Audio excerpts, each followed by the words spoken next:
Pour ne rater aucune de nos vidéos, n'oubliez pas de vous abonner et d'activer la cloche. On voit ce que c'est ici vraiment la propagande. C'est-à-dire, quand on voit ces gens qui sont en train de parler de plein emploi dans la situation actuelle, c'est-à-dire qu'on écoutait Macron, on écoutait Dussopt, c'était vraiment le plein emploi, j'en ai rêvé si fort que les draps s'en souviennent, quoi. C'était ahurissant ce truc-là quand même. Donc autrement dit, sur 10 personnes dans la population active en France, il y en a 2 qui sont inscrits à Pôle emploi.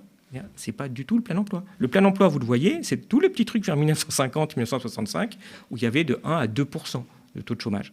C'est-à-dire les milliardaires, ils n'achètent pas des médias pour bien nous informer. C'est pour pouvoir dire « Et les amis, il reste un problème en France, c'est comme les gens au RSA. C'est ça qui nous empêche le plein emploi. C'est dommage. C'est pas les actionnaires qui se gavent et donc il reste plus d'argent dans l'entreprise pour investir et justement améliorer l'emploi.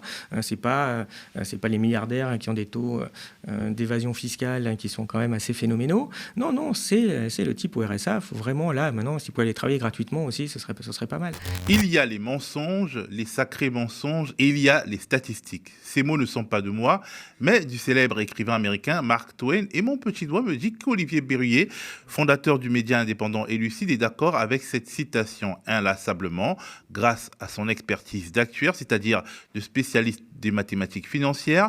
Il met en scène, interroge et traque les incohérences ou les vérités cachées contenues dans les dossiers dans les données qui nous sont fournies, notamment par les administrations.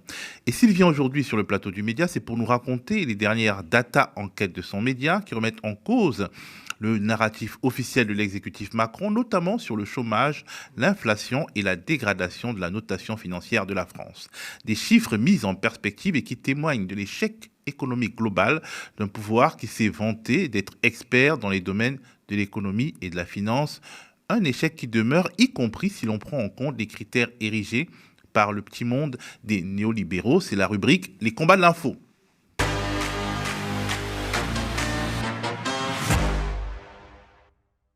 Bonjour Olivier. Bonjour.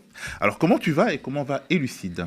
Écoute, moi ça va bien, merci, et puis merci pour ton invitation. Elucide, on a 1 an et demi, donc ça va. Écoute, on a trouvé une communauté maintenant qui est vraiment fantastique et qui s'est vraiment mobilisée pour nous permettre de continuer.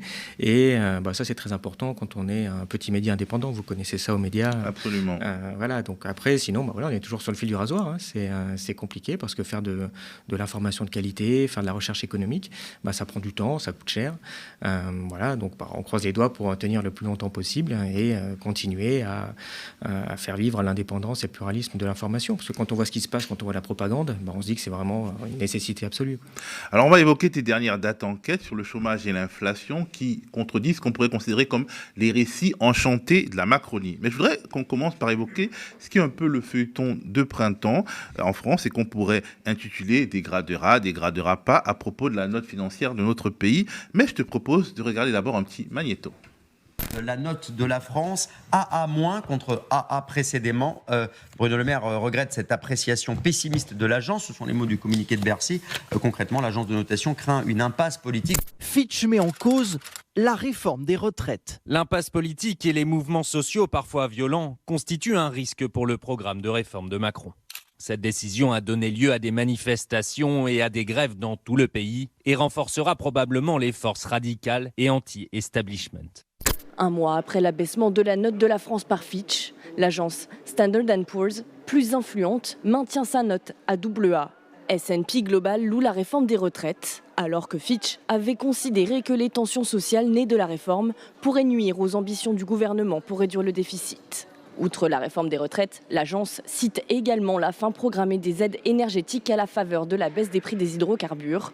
Le ministre de l'économie Bruno Le Maire a annoncé prendre acte de cette décision et souligne qu'elle envoie un signal positif, se félicitant d'avoir une stratégie en matière de finances publiques claire.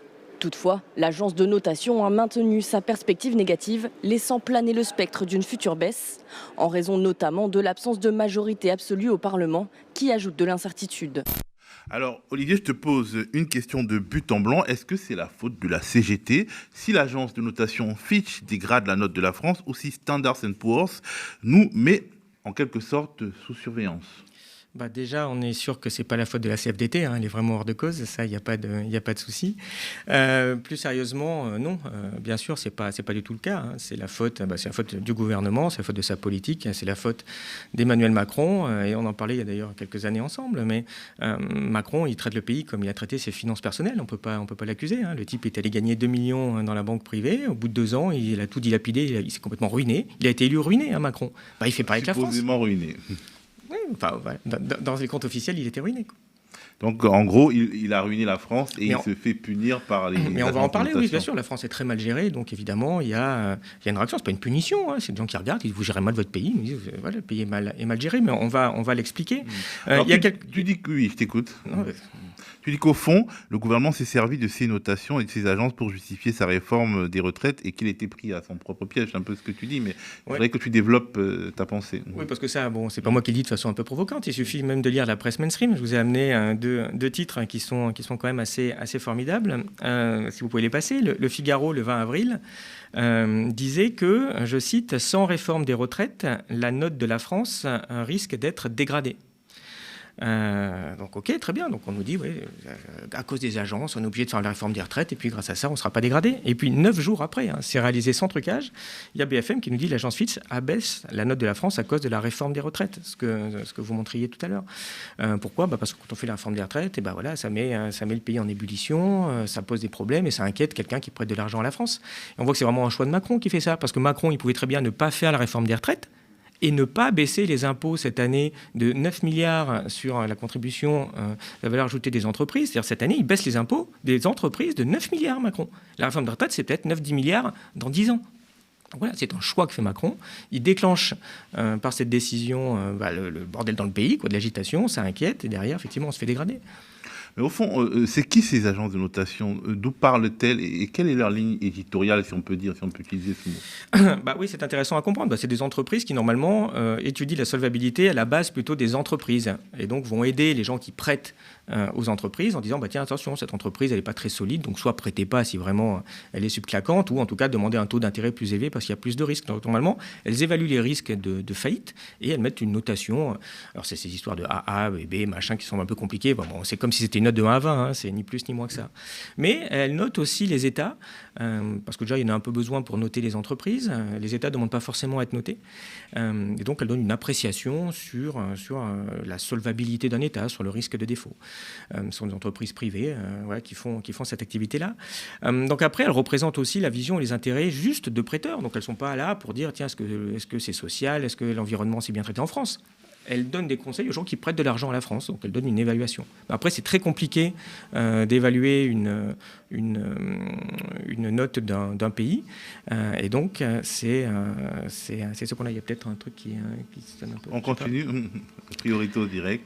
Alors, priorité au direct. Donc voilà, donc après leur ligne, oui, elles sont souvent accusées d'être très, très néolibérales.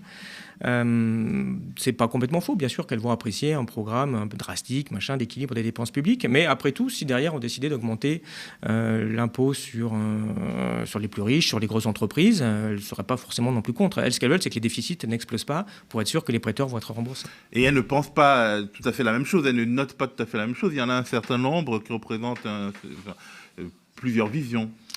Exactement, j'ai voulu vous montrer justement ce que donnent ces notations quand on les transforme en quelque chose d'un peu plus compréhensible. Donc ici, c'est les notes de la France par les 3 grosses agences américaines, parce qu'il faut savoir qu'il y a une espèce de monopole, de quasi-monopole. Il y a 3 agences de notation américaines qui ont à peu près 95% du marché.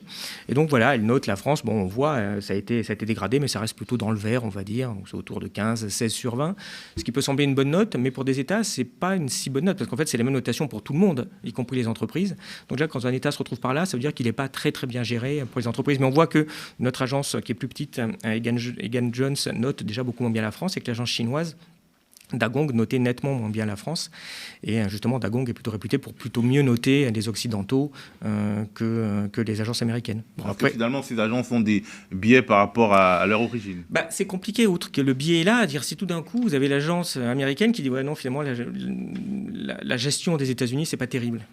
Faites gaffe, prêtez pas trop à l'État américain, mais tout s'écroule. Tout le système financier auquel, en fait, c'est leurs clients s'écroule. Donc, évidemment, elles n'ont pas intérêt à déclencher de trop gros problèmes. Donc, elles sont un peu prises voilà, entre deux positions.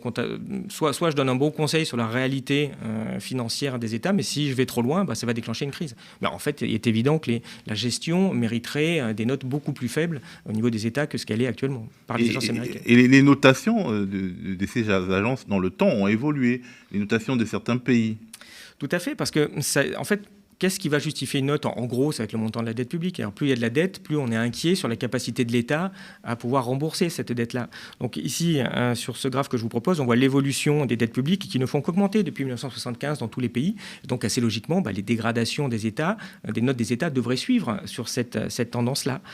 Mais si on regarde sur cet autre graphique, sur les notations des dettes souveraines, où on voit ce qui se passe au niveau pays par pays de l'évolution dans le temps de la note depuis 2005, eh bien, on a une baisse très forte au moment de la crise de 2008-2009. On se rappelle de ce moment-là.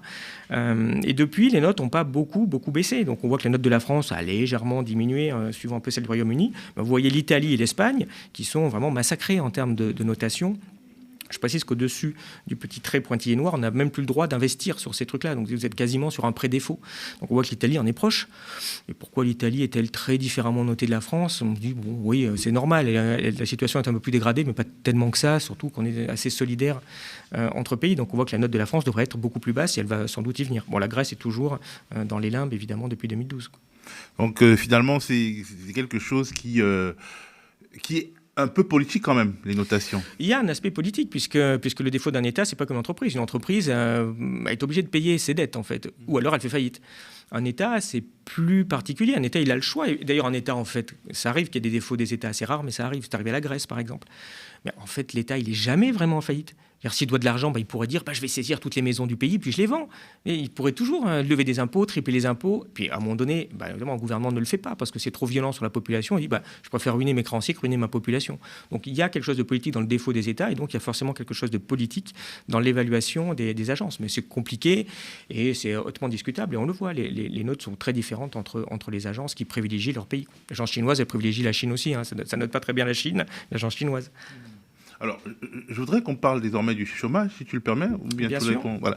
Le chômage au sujet duquel le gouvernement se réjouit bruyamment. En effet, si l'on se fie aux chiffres tels qu'ils sont interprétés par l'exécutif, le chômage, il baisse en France. Oui, pardonnez-moi, mais c'est historique. On n'a pas vu une telle baisse du chômage depuis 1982. Vous savez, moi, je suis né dans ce pays il y a 40 ans. Je n'ai connu quasiment que le chômage de masse. Oui. Mes parents étaient au chômage, j'ai moi-même été au chômage et je ne souhaite ça à personne. Et donc les chiffres n'ont jamais été aussi bons. On a commencé le premier quinquennat d'Emmanuel Macron, on était quasiment à 10% de taux de chômage. Aujourd'hui, on est à 7,1% et le plein emploi, c'est 5%. On n'a jamais été aussi près et il faut qu'on continue notre action. Olivier, ce que tu expliques, c'est que la baisse tendancielle du chômage est réelle, mais que quand on regarde sous le capot, on se réjouit moins. Parce que cette baisse s'explique de manière pas forcément glorieuse. Bien sûr, et de toute façon, ce n'est pas une surprise. Les gens qui nous écoutent, est-ce que vraiment quelqu'un pense que la situation de l'emploi s'est radie en France, que la situation économique s'est radie en France ? Absolument pas. Donc il y a eu toute une opération de propagande assez forte depuis 2 mois. Et justement, donc voilà, je vous ai mis une petite sélection de tweets et de déclarations assez croquinolesques sur regardez, on est au plus bas taux de chômage depuis 1982. C'était ça, l'élément de langage. Rendez-vous compte, on est revenu en 82. C'est pas arrivé depuis 40 ans que le chômage soit aussi bas. Et on a même eu une déclaration d'Emmanuel Macron qui nous indique que cela fait 40 ans que le niveau de chômage n'avait pas été aussi bas. Objectif plein emploi. Donc c'est vrai que le mot plein emploi, c'est pas pourquoi il est revenu dans les images, dans les déclarations. Alors, qu'en est-il de la réalité ? Moi, je trouvais ça très intéressant parce qu'on voit ce que c'est ici vraiment la propagande. C'est-à-dire, quand on voit ces gens qui sont en train de parler de plein emploi dans la situation actuelle, c'est-à-dire qu'on écoutait Macron, on écoutait Dussopt, c'était vraiment le plein emploi, j'en ai rêvé si fort que les draps s'en souviennent, quoi. C'était ahurissant ce truc-là quand même. Et quand on regarde les chiffres, c'est pas ça du tout. Alors, comment marche la propagande ? C'est une bonne façon de le voir. Je vous propose ici de voir ce dont il parle. Il parle en fait, c'est très précis, du taux de chômage au sens du Bureau international du travail. Donc c'est cette fameuse courbe, mais quand on regarde, c'est le fameux chiffre qu'on entend, on a peut-être en tête 7,1% de taux de chômage, et si vous regardez, oui, c'est vrai, c'est au plus bas depuis 1982. Qu'est-ce qu'on peut dire ? On peut dire plusieurs choses. déjà primo, hein, c'est 1982. Je sais que ça commence à faire un petit moment, mais c'était sûrement pas le nirvana de l'emploi. À l'époque, c'était déjà la crise énorme, c'était la misère, hein, il y avait beaucoup trop de chômage, il fallait agir. Personne parlait de plein emploi en disant si on est présent plein emploi en 82. C'était pas comme ça. Quand on regarde, ça c'est un chiffre qui vient du Bureau international du travail. C'est pas lié aux gens qui sont inscrits à Pôle emploi. Donc pour voir la réalité du chômage, je vous propose cet autre graphique où cette fois, on voit toujours, cette fois c'est en pointillé bleu, le chiffre que je viens de vous montrer, et vous voyez sur la courbe orange, ça c'est le taux de chômeurs inscrits en catégorie A à Pôle emploi. C'est le fameux chiffre des 2 millions, 3 millions de chômeurs dont on parle régulièrement. Là vous voyez qu'on est à 10%. Pas 7, on est à 10, et qu'on n'est pas du tout au niveau de 82, on est au niveau de 2012-2013. Hein. C'est fin Sarkozy, début Hollande, hein. On n'est pas revenu 40 ans en arrière. Et si vous prenez cette fois l'ensemble des inscrits à Pôle emploi, dans toutes les catégories, donc ceux qui vraiment veulent avoir un autre emploi, eh bien vous êtes à 20% de taux de chômage, qui est évidemment pas très éloigné de celui de 1982, qui est en légère baisse. Donc on voit que plus on regarde vraiment la situation réelle à Pôle emploi, plus la baisse est quand même limitée. Pourquoi il y a ces différences de chiffres? C'est assez simple, c'est parce qu'il y a de plus en plus de gens qui sont seniors au chômage, et en fait le Bureau international du travail ne les considère pas pour différentes raisons au chômage, et donc ça baisse effectivement le taux. Mais le vrai chiffre, c'est combien de personnes sont inscrites à Pôle emploi et demandent un emploi. Oui, vous êtes 10 et puis vous êtes 20%. Donc autrement dit, sur 10 personnes dans la population active en France, il y en a 2 qui sont inscrits à Pôle emploi. C'est pas du tout le plein emploi. Le plein emploi, vous le voyez, c'est tous les petits trucs vers 1950-1965 où il y avait de 1 à 2% de taux de chômage. Donc on voit que pour arriver là, le gouvernement il a juste à réduire à peu près par 5 à 10 le chômage actuel. Ouais, effectivement, bon courage, vu comme ça. Bon courage les amis. Mais c'est assez triste de voir ça. Et comme il parlait beaucoup de 1982, tiens, je me suis amusé à vous présenter autre chose. J'ai retrouvé un tract de 1981 pour l'élection. Et ce tract du Parti socialiste se moquait en 1981 des déclarations de Valéry Giscard d'Estaing en 1974 qui promettait le retour au plein emploi. Et quel était le but de ce tract? Il disait « Votez pour nous le 10 mai 81 et enfin vous aurez une politique du plein emploi ». Donc c'est que le plein emploi, ça fait quand même maintenant 50 ans qu'on nous explique qu'il est là demain matin. Et en fait, on en est toujours très très loin, hélas, pour plein de raisons. Pour plein de raisons, alors donc, on est loin du plein emploi et en réalité, ce que tu expliques, c'est qu'une partie des emplois qui, disons, font baisser la courbe du chômage, ce sont des emplois qui sont financés quelque part par la fortune publique, même s'ils ne sont pas des emplois publics. Oui, tout à fait. Au niveau des emplois, ici, on voit l'évolution des emplois aidés par le gouvernement. Et on voit très bien l'arrivée d'Emmanuel Macron, qui se traduit par à peu près, pas très loin, de presque 1 million d'emplois subventionnés de plus. Donc évidemment, c'est essentiellement les contrats en alternance, mais pas que. Donc quand on a une telle dépense publique, évidemment qu'il y a quelques conséquences. Donc en particulier, on a une baisse comme ça du chômage, mais qui n'est pas très pérenne et qui n'est pas du tout sur des emplois de qualité. Et par exemple, les emplois aidés, on peut les visualiser dans un des tableaux que tu as donné. Il y a quelque chose aussi de très étonnant qui concerne la baisse historique de la productivité horaire du travail. Alors, qu'est-ce que ça veut dire? Ça veut dire qu'il y a quelque chose d'assez bizarre, parce qu'on nous dit le chômage, regardez, ça a baissé comme jamais. Ok, très bien, j'entends. Donc, ça veut dire qu'on travaille plus. Mais si vous regardez la croissance, vous n'avez pas entendu qu'il y avait une croissance extraordinaire en ce moment. Au contraire, elle est très, très faible. Donc, c'est bizarre. On travaille plus et on produit à peine plus. Donc, ça veut dire quoi? Ça veut dire que chaque heure qu'on travaille, on produit moins que ce qu'on travaillait il y a quelques années. Et ici, donc, vous voyez cette évolution, c'est ça, c'est vraiment quelle est la valeur de la production sur chaque heure travaillée, de combien elle augmente dans le temps. Et on voit en fait que pour la première fois, depuis maintenant presque 2 ans, où on est sorti comme du Covid, c'est hors période Covid, la productivité horaire baisse, alors que d'habitude, elle ne baissait pas, que le chômage monte ou baisse. C'est quoi la conclusion? C'est qu'il est hautement probable que tous les emplois créés par Macron, c'est des emplois de faible qualité, qui ne produisent pas beaucoup, où les gens ne sont pas forcément très formés pour le travail qu'ils font. Donc en fait, c'est des emplois dégradés. Et c'est pour ça que les gens ne sont pas très contents. C'est sûr qu'en plus, quand il y a les réformes du chômage, où on oblige les gens à aller prendre n'importe quel job, même qui ne leur convient pas, qui ne correspond pas à leurs compétences, parce que sinon leurs allocations s'arrêtent. Ok, très bien, vous diminuez le chômage. Mais au final, vous n'avez pas résolu du tout le problème de l'emploi en France. Vous avez des emplois de mauvaise qualité. C'est exactement ce qui se voit ici. Et donc, alors, de manière générale, tu considères que l'année 2023, dans laquelle nous sommes, ne sera pas une bonne année.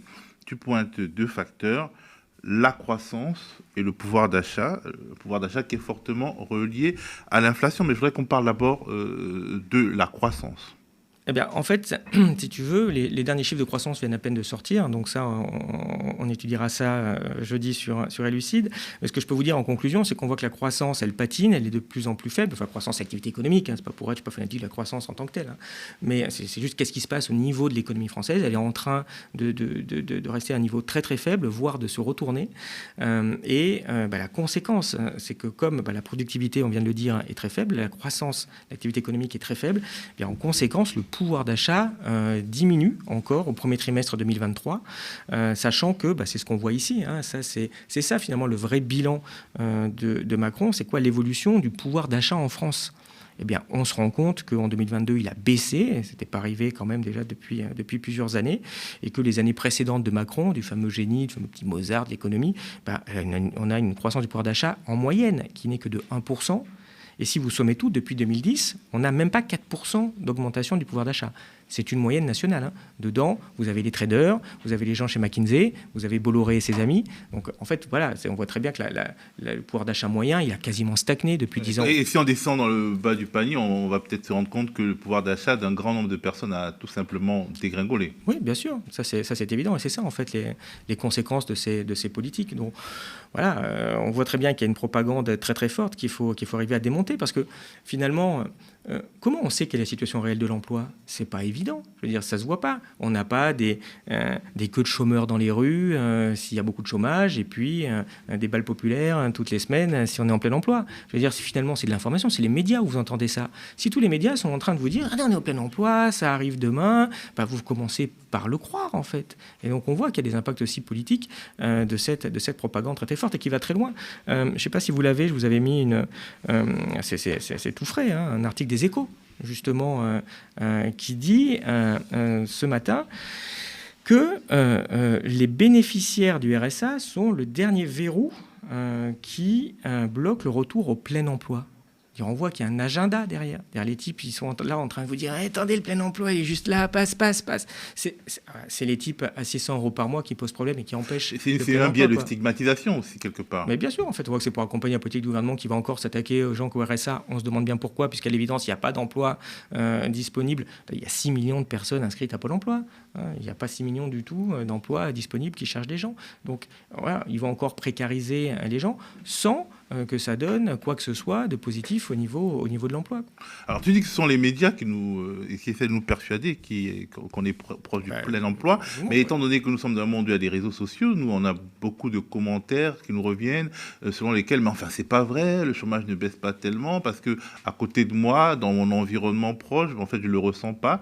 Et effectivement, quand on déconstruit les chiffres tels que tu les déconstruis, on se rend compte qu'en fait on peut fabriquer des chiffres. En fait, on fabrique une vérité, bien sûr. C'est ça la fabrication du consentement qui a été très bien théorisée et démontrée par Noam Chomsky, bien sûr. C'est cet appareil de propagande. Attends, on va dire les milliardaires, ils n'achètent pas des médias pour bien nous informer. C'est pour pouvoir dire et les amis, il reste un problème en France, c'est comme les gens au RSA. C'est ça qui nous empêche le plein emploi. C'est dommage. C'est pas les actionnaires qui se gavent et donc il reste plus d'argent dans l'entreprise pour investir et justement améliorer l'emploi. C'est pas les milliardaires qui ont des taux d'évasion fiscale qui sont quand même assez phénoménaux. Non, c'est le type au RSA. Faut vraiment, là, maintenant, s'il pouvait aller travailler gratuitement aussi, ce serait pas mal. C'est cet agenda-là qu'il faut arriver à démonter. Et bien surtout que ce propos, cet article des Échos dont tu parles, son titre ne paraît pas follement agressif. Il y a beaucoup de violence dans ce titre, dès lors qu'on sait lire et comprendre les implications de ce titre, mais finalement, il se tient bien, il est poli, et il peut être mis en comparaison avec le cri ou bien la vitrine brisée de quelqu'un en colère, alors qu'il est peut-être plus violent. En tout cas, il est très violent pour des gens qui aujourd'hui crèvent de faim, quoi. Enfin, quand on voit le taux de pauvreté, quand on voit les gens qui ne peuvent pas se nourrir en France, ça c'est quand même assez. Enfin, moi, quand j'ai vu ça, je me suis dit, mais à quel degré d'abjection morale on est atteint ? Enfin, en disant, mais je sais pas, le journaliste quoi. Enfin, est-ce qu'il y croit ? Et s'il y croit qu'il se rend même pas compte de ce qu'il raconte, c'est déjà un gros problème. Ou alors il y croit pas, il sait que c'est faux. Il le dit quand même, c'est encore pire. Tu vois, je trouve triste d'en arriver là, quoi. Puis il y a plus d'indignation, il y a plus de parole, il y a plus. Il est où le remplaçant de l'abbé Pierre ? Enfin, je sais pas, moi, je me rappelle quand j'étais jeune, j'avais des gens bien. Il y avait Pierre, il y avait Sœur Manuel, il y avait plein de gens qui venaient. Aujourd'hui, il y en a de moins en moins. Il y avait Coluche, qui s'occupe, qui a la voix des pauvres, qui aujourd'hui gueule sur les gens qui sont mal logés, qui sont dehors. Plus personne. Il n'y a pas eu de remplaçant. On a fermé le poste d'Abbé Pierre quand le pauvre est parti, en fait. Mais pourtant, on manque d'emploi, on pourrait créer l'emploi. Non, mais c'est vrai, je veux dire. Non, mais si tu réfléchis 2 minutes, il n'y a plus de paroles positives, en fait. Il n'y a plus de beaux exemples. Il y a que des crapules à tous les niveaux. Excuse-moi, mais tu regardes, ils sont tous mis en examen au gouvernement. Après l'élection de Macron, il fait un gouvernement. Il y a plus de types mis en examen pour viol qu'à Fleury-Mérogis. Enfin, c'est un problème, en fait. Disons qu'il y a des militants. Il y a des militants qui croient, des militants dans les associations, des militants même dans les partis politiques qui croient à un monde meilleur. Mais disons que les figures puissantes non politiques qui incarnent et qui sont finalement quelque part consensuelles, comme a pu l'être l'abbé Pierre, ou en tout cas qui forcent le respect au point que celles et ceux qui les détestent ne le disent pas, en fait, effectivement, ça manque. Oui, mais ça manque. Mais je regarde, mais tu l'as construit, ça. Vous venez de le montrer tout à l'heure aussi. Il y a des manifestations et des trucs avec des casseurs, en fait. Ah bah alors, s'il y a des casseurs, en plus, qu'on était presque au plein emploi, là, puis maintenant on se fait dégrader. Enfin, quand même, salaud de CGT qui se bat contre des réformes injustes. Enfin, ouais, c'est sûr que les gens derrière, en plus, les gens qui regardent la télé, ils ont quand même 60 ans, hein, dont un quart en EHPAD sans doute. Donc c'est sûr qu'après, ils vont voter en disant, quand même, il faut aider M. Macron à nous amener le plein emploi, comme quand j'étais jeune, quoi. Bah ouais, mais bon, Ginette, non, c'est pas le cas du tout, quoi. Et ils ne se rendent pas compte, en fait. Si t'as pas... c'est pour ça que c'est important, le pluralisme, tu vois. C'est pas juste... quand t'es en démocratie, il faut entendre les 2 sons de cloche, ou les 3, ou les 10 sons de cloche, même. Et puis, tu te fais ton opinion. Mais si t'en as qu'une, bah ouais, tu crois que le problème, c'est les gens au RSA, c'est les casseurs, les manifestations.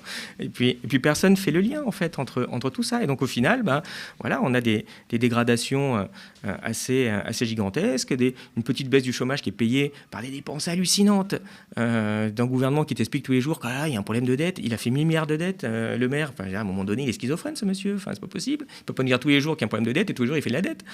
Mais il ne fait pas de la dette au profit des acteurs sociaux. En gros, il fait des dépenses sociales, mais des dépenses sociales au profit de ceux qui ont déjà beaucoup d'argent. Excuse-moi, quand on enlève la contribution volontaire, ça veut rajouter les entreprises, c'est 9 milliards. Ils ont déjà enlevé les 9 milliards précédents. C'est presque 20 milliards sous Chirac, cet impôt des entreprises. Ils ont déjà enlevé la moitié, et là, ils enlèvent l'autre moitié. Oui, ça, c'est payé par la dette. Il n'y a rien de social là-dedans. Enfin, alors, si, c'est social pour les actionnaires, et puis pour Bolloré, mais les pauvres. Mais c'est un vrai problème, quoi. Merci Olivier Berruyer. Je rappelle que tu es le cofondateur du média indépendant Élucide qui vit principalement de ses abonnements, c'est ça ?